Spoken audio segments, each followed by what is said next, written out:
ချင်းမိုင်ကိုပထမဆုံး first time သွားလိုက်ခဲ့ပါတယ်လင်းပေါ်မှာကသမီးလေးနဲ့တူလေးစီးရင်ပေါ့နော်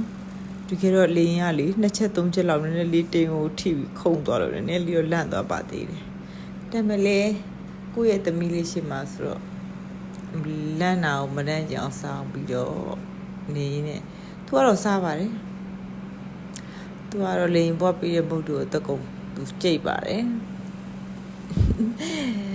မန်တကယ်တော့ကျမတို့တာမီအကုန်လုံးတာမီတပ်ဖအကုန်လုံးအိတ်ချင်နေတာပါမနေ့6နှစ်လောက်တည်းကထိုင်ပြီးတော့ထပြီးတော့ဗောနော်ဒီ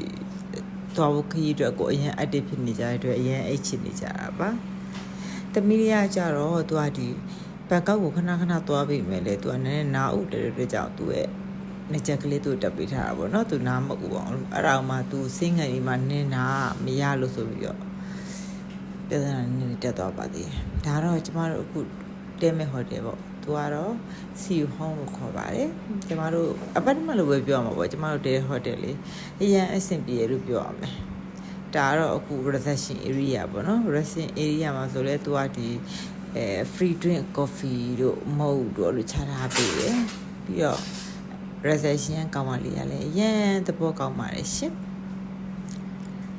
ဒါတော့သမီးလေးကသူပေးများနေရပေါ့ဒါတော့ကျမတို့အခန်းထဲကိုရောက်ပါပြီရှင်ဒါတော့ကျမတို့အခုတဲရမယ်အခန်းလေးပေါ့နော်အဓိကကသူကဒီ Android TV ရတယ် Android TV ရတဲ့အတွက်ကြောင့်ကျမသမီးကဒီ YouTube အရင်ကြည့်ရသူဆိုတော့သူ့အနေနဲ့ဆို Android TV ရတဲ့အတွက်အဆင်ပြေပါတယ်ဒါကတော့ကျမတို့အရင် run နေခဲ့တဲ့ 7-Eleven ပေါ့နော်ကျမတို့တာမိအရင်ကြိုက်တဲ့နေရာပါ 7-Eleven ဟိုဒီလေးရှောက်ကြည့်ပြီးတော့ဒီနေ့ကိုတိတ်မဝယ်ဘူးတာမိစဉ်းစားထားပြီမလဲအများကြီးဝဖြစ်သွားတဲ့နေလေးပေါ့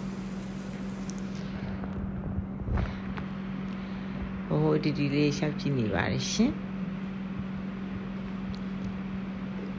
အဓိကတော့ 7-Eleven ရောက်ရင်အစားမိဆုံးအရာကိုပြောပါဆိုရင်တော့အချိုပဲအချိုတော့အရင်စားမိတယ်ပြီးရင်ခောက်ဆွဲကတော့အရင်စားမိပါတယ်ရှင်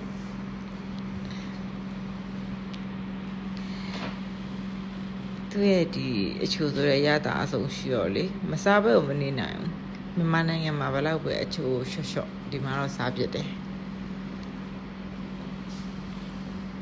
အခုလည်းတာမီအချိုပဲအများဆုံးကြည်တာပေါ့နော်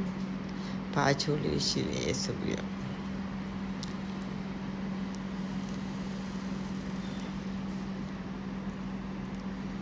ဒါပေမဲ့ဒီတစ်ခါမှကျတော့လေ 7-Eleven မှာဒီ 7-Eleven လေးရနေပေါ့ချင်းမာ 7-Eleven လေးဆိုတော့နည်းလေးတော့သေးတဲ့ပို့ပေါ်ရပေါ့နော်ဒီစားကျင်တဲ့ဒီမြန်မာနိုင်ငံရဲ့ကိုကိုနက်နိုတယ်လို့ပြောရမယ်ဒီအုံလုံးခောက်ဆွဲနိုတယ်တော့မတွေ့ခဲ့ဘူးပေါ့ကျမစားကျင်တဲ့ဟာလေးတော့မတွေ့ခဲ့ပါဘူးဒါပေမဲ့အရန်ကြိုက်တဲ့ဒီပေါင်မုတ်ကလေးတော့စားခဲ့ပါတယ်ဒီတစ်ခေါက်ကချင်းမိုင်မှာနေကြမှာဆိုတော့လေတနေ့ကိုမယိုးအောင်ပေါ့နော်ဒီအစားတောက်တွေလိုက်စားမယ်စဉ်းစားထားပါတယ်ဒါကတော့ day 1ရဲ့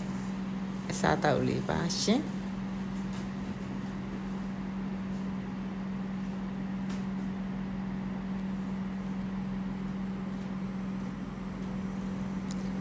ကျမသမီးကတော့ဘာကစားပါတယ်ကျမကတော့ sandwich စားပါတယ်